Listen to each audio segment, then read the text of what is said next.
All right, seems like we're back on track now.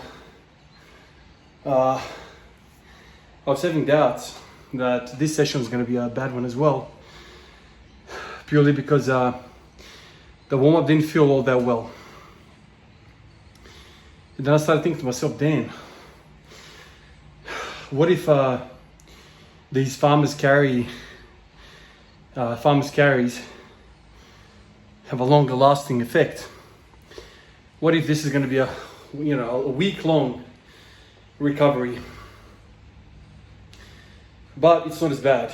So managed 12, which is basically back on course. So I'm just in two minds right now whether to follow this effort up with some carries. Probably not going to be able to do it. Just spent, man. So what I think I'll do is tomorrow, see, this is the thing, I don't know how to incorporate it. Tomorrow I'm gonna do my barbell rowing and do farmer's carry, and that's it.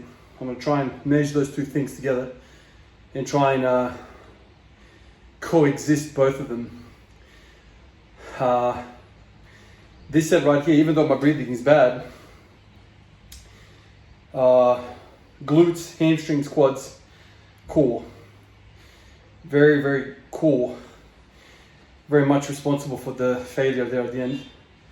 Started decaying, all of this. So I think doing something like a farmer carry, which is clearly going to tax the core, the traps. I feel like I'm hitting two birds with one stone type thing. So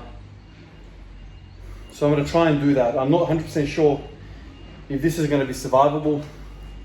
I guess it all depends on how hard I push. I keep reading about this, 2 times body weight farmers carry as a sort of standard. So I'm going to try and chase that. Last week, earlier this week, I did 160 for 20 steps. I did 4 sets of that. So maybe I can, tomorrow do 2 lots of those, and dare I say try 180 or even 200, at least for one run, just to see. The grip obviously starts to give up very, very quickly. So I might tomorrow do my 140 for 5 squat, warm up, do that, and then straight on the farmers bars, which are sitting right here, right next to me, these babies. So I've had them for freaking years, man. I pretty much bought that at the same time I bought my first barbell and the green plates. I had I had known about farmers very early on in my piece when I was learning about the whole game, and I thought, yeah, this is really good. So I'll do that. And then obviously with the information that you learn on the internet, there's always conflicting ideas, always. A million different pathways, trying to work out what works for me, what doesn't.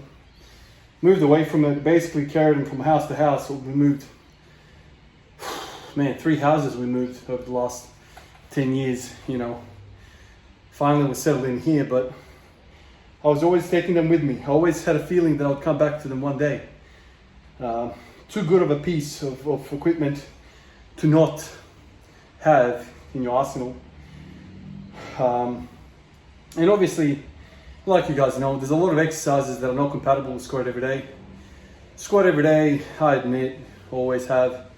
It's an extreme approach to training. It is very one-sided. You're just thinking about one thing. Is it the best? No, it's not. Is it the funnest? Yes, it is for me. Hence why I keep coming back to it. Why I freaking still get excited day to day. I was talking to somebody on the internet and I was telling him, every day I wake up and I'm excited to train. And I don't know, if I was to stop this, if I was to move to something else, some other methodology, some other idea, a part of me is scared that I'll stop training altogether. I know that's an extreme thing to say, but I certainly won't have the same drive as I had with this. So is it better to have a less than optimal training program, which you're really, really excited about? Is it better to have that than having a really optimal training program, which you're kind of like half-assing and you might even give up? And certainly that's what I've seen over the years. I've got 120,000 followers, and over the years, lots and lots of people have stopped training. And a lot of these people were telling me, this is not optimal, Van, this is not optimal, this is not optimal. And a lot of these optimal people, the optimal crowd, they've stopped training. Well, how optimal is that? People don't realize that. People don't think in a grand sense, in a holistic sense. You need to work out what the best pathway for you is. Yeah, sure, shooting a 3 is much more points than shooting a 2. But do you have the mechanics? Do you have the personnel to play that game?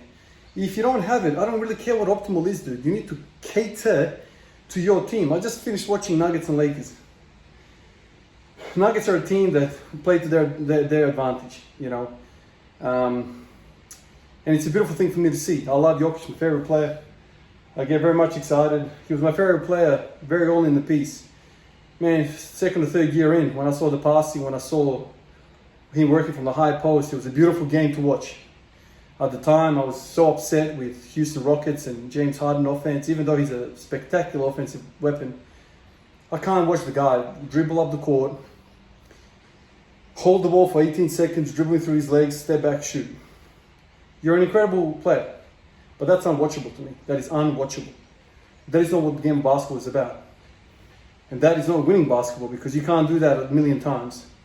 From game 1 of the regular season all the way to game 7 in the finals. You don't have enough energy to put up every single point. So it's not sustainable.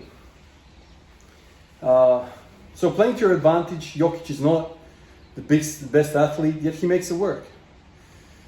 So for all the people that didn't draft him very early in the piece, they're asking themselves, how is this guy top 10 of all time, pretty much already, according to a lot of people, of all time, right?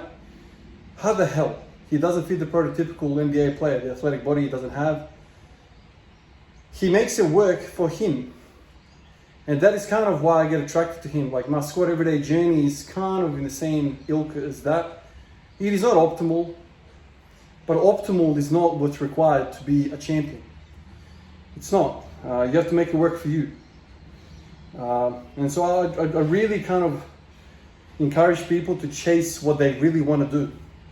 It's not just training, it's whatever you want, man. People are going to point fingers and laugh at you and say you're an idiot for doing this. Cool, man. Let them follow the mainstream. The chances are more than 95% of the people that train in the gym right now ain't going to be training in 5 years' time. And that's the truth. That is the truth. And everyone's doing the optimal thing. The squat everyday journey is something that I love, but I'm very well aware of its limitations. I can't run any freaking exercise with it. It is so taxing, especially in a period of training like this, where I'm putting 99 points towards recovery for the squat. It's different, but keeps me coming back. So I hope I can fit the farmer's carry into the mix. I hope I can make it all work, because I've identified the farmer's carry to be very, very effective. Can I make it stick? I'm not sure. It will have to be seen. That's another thing I get criticized about. You keep flip-flopping with all these exercises. Who doesn't? Who doesn't? For some reason, I get berated over these things. You try. If it doesn't work, for whatever reason, you move on and you keep looking. When something really works well, like this thing that I'm doing right now for 3 months, keep doing it. Why would you want to stop? You don't. So I really hope the farmer's carry is something that can suffice and match. Like, I'm thinking about the ATG squat. It's a whole lot of range of motion, very heavy. This farmer's carry is a whole lot of weight, basically the same weight, no range of motion, time under tension. Could work, and I can see the relationship between the two. Holding the weight for 30 seconds. It's not going to be 30 seconds. I can't survive 30 seconds. And in fact, I need to turn. I don't have the space. I've got 20 steps this way, then 20 steps that way. And turning with 200 kilos is impossible, so I'll have to put it down and then re-deadlift it up. Hopefully it can work together. The fact that I got 12 today is really making me encouraged that this can work. But all of this stuff, you can see that I'm not very well developed there. This stuff, it needs to be stronger. That needs to be stronger. The ability for me to keep the shoulders back, that shelf back, needs to be stronger. So what is that? Just look at it. What are these muscles, right? They get freaked out because my hands are here. I can't hold that anymore. So as the set goes, I start to do this. I can't do it anymore, man. I have to put hands forward. I can't do it anymore. So whatever this thing is, rowing. Rowing makes the most sense to me. I'll definitely continue rowing. Barbell rowing. But traps. Traps is what's needed, I think. So let's keep chasing that. Anyway, guys, like always, I appreciate every single one of you. I'll catch you guys in the next one. Peace out.